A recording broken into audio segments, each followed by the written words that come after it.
Wabarakatuh. Yang terhormat Bapak Dr. Didin Widiartono SSSPD MPD selaku dosen Bahasa Indonesia. Sebelumnya izinkan saya memperkenalkan diri. Perkenalkan, saya Maura dari Prodi Sarjana Terapan Gizi dan Dietetika dengan NIM P1711231019. Di sini saya akan mempresentasikan mengenai kebijakan kesehatan dan gizi dalam penanggulangan masalah stunting di Indonesia. Apa itu stunting? Stunting merupakan kondisi di mana seseorang kekurangan gizi kronis dalam waktu yang lama, terutama pada 1000 hari pertama kehidupan atau 1000 HPK, sehingga tinggi badannya dibanding usianya terlihat lebih pendek dari sebayanya. Apa sih yang menyebabkan stunting? Yang pertama, faktor gizi ibu sebelum dan selama kehamilan. Kedua, kondisi politik ekonomi wilayah tempat. Gizi buruk kronis, budaya masyarakat, masalah dalam pemberian ASI, kondisi air, sanitasi dan lingkungan, pola asuh yang kurang baik, terutama pada perilaku dan praktik pemberian makanan. Ciri-ciri stunting. Yang pertama, tanda pubertas terlambat. Kedua, pertumbuhan melambat, performa buruk pada tes perhatian dan memori belajar. Anak muda terkena penyakit infeksi, pertumbuhan gigi terlambat, berat badan tidak naik, cenderung turun, perkembangan tubuh terlambat, usia 8-10 tahun anak menjadi lebih pendiam, tidak banyak melakukan kontak mata, dan yang terakhir wajah tampak lebih muda dari usianya. Dampak dari stunting. Yang pertama, tinggi badan di bawah rata-rata, mengganggu metabolisme pertumbuhan dan massa otot. Yang kedua, tingkat intelektual lebih rendah dibandingkan anak-anak yang bertumbuh maksimal. Akibatnya, anak-anak yang stunting akan mengalami hambatan prestasi. Dan yang ketiga, mudah mengalami penyakit degeneratif atau penyakit yang muncul karena penambahan usia. Rentan mengidap penyakit diabetes mellitus dan obesitas ketika dewasa.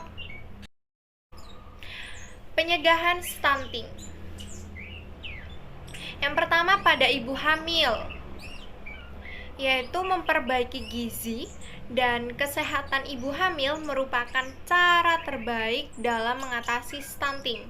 Ibu hamil perlu mendapatkan makanan yang baik, sehingga apabila ibu hamil dalam keadaan sangat kurus atau telah mengalami kekurangan energi kronis KEK, maka perlu diberikan makanan tambahan kepada ibu hamil tersebut.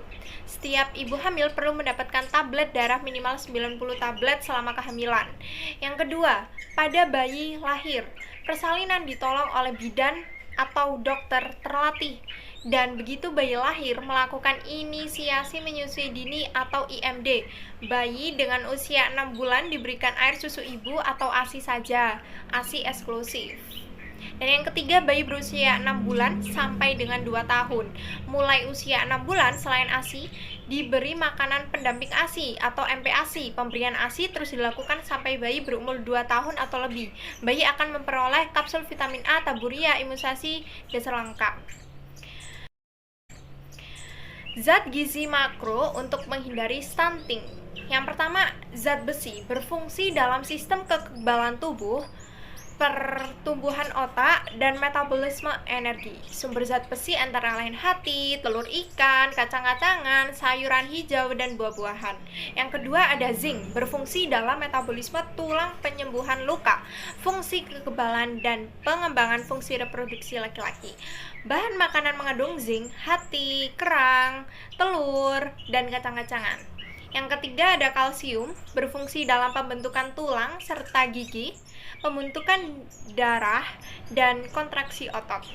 Bahan makanan sumber kalsium antara lain ikan teri, kering belut, susu, keju, kacang-kacangan.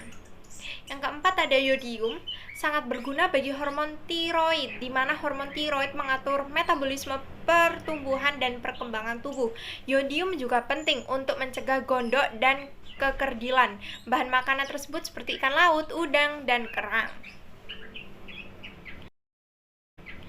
Berdasarkan hasil survei Status Gizi Indonesia atau SSGI, prevalensi stunting nasional pada tahun 2022 sebesar 21,6%.